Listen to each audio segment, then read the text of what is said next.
ఇటీవల సోషల్ మీడియాలో ఒక వీడియో చాలా వైరల్ అయింది. ఒకవైపు హీరో, మరోవైపు ఒక స్విగ్గీ డెలివరీ బాయ్. హీరో నన్ను ఇట్లా కొడుతుడు డెలివరీ రాంగ్ అడ్రస్ ఇచ్చినందుకు నన్ను ఇద్దరి మధ్య జరిగిన గొడవ ఇప్పుడు పెద్ద కాంట్రవర్సీగా మారింది. అసలు ఏం జరిగిందో ఇప్పుడు ఈ వీడియోలో చూద్దాం. హీరో అఖిల్ చెప్పిన వర్షన్ ప్రకారం ఒక డెలివరీ బాయ్ పొరపాటున వాళ్ళ ఇంటికి వేరే అడ్రస్ ఆర్డర్ తీసుకొని వచ్చాడు. కుటుంబ సభ్యులు పార్సల్ తీసుకున్న తర్వాత అది రాంగ్ ఆర్డర్ అని చెప్పి తెలిసింది. అమ్మ నా బూతు మాట్లాడి టూ అని ముఖం మీద ఉంచి ఈ క్యాండిడేట్ నా మీదకి చేసుకొని ఆర్డర్ తిరిగి ఇచ్చే సమయంలో డెలివరీ బాయ్ తన మదర్తో తప్పుగా మాట్లాడాడని, ఈ విషయం వల్ల తనకి గొడవ జరిగిందని చెప్పి అఖిల్ చెబుతున్నాడు. అలాగే తను కూడా గతంలో డెలివరీ బాయ్గా పనిచేశాడని, డెలివరీ వర్కర్స్ అంటే తనకి కూడా గౌరవం ఉందని చెప్పాడు. ఇంకొక వైపు డెలివరీ బాయ్ వర్షన్ ఏంటంటే తను రాంగ్ అడ్రస్కి వెళ్ళినందుకు ఎక్స్ప్లెయిన్ చేసి అపాలజైజ్ చేసిన తనపై అటాక్ చేశారని చెబుతున్నాడు.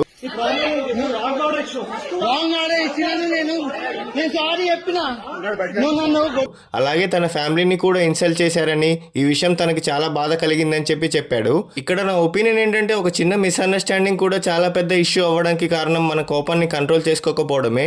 డెలివరీ బాయ్స్ అయినా, సెలబ్రిటీస్ అయినా ఎవరికైనా రెస్పెక్ట్ ఇవ్వడం చాలా ఇంపార్టెంట్. సోషల్ మీడియాలో ఒక వీడియో చూసి వెంటనే ఒకరిని జడ్జ్ చేయడం కూడా సరైనది కాదు. ఇద్దరి కంప్లీట్ వర్షన్స్ ఇన్వెస్టిగేషన్ తర్వాతే అసలు నిజం బయటకు వస్తుంది. ఈ కాంట్రవర్సీలో ఎవరు రైట్, ఎవరు రాంగ్ అనేది టైం చెప్తుంది. కానీ ఒక చిన్న మిస్టేక్ వల్ల ఇద్దరి జీవితాల్లో ఇలాంటి నెగిటివిటీ రావడం చాలా బాధాకరం.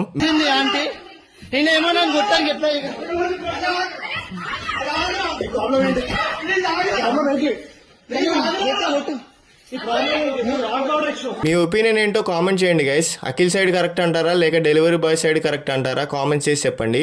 Thank you, love you all, జై హింద్. సారీ అన్నా నా తప్పైంది, నా సారీ అంటే టూ ఆంటీ నా ముఖం మీద ఉంచింది, డెలివరీ బోర్డు మీద ఆంటీ ముఖం మీద నేనేమో కొట్టండి.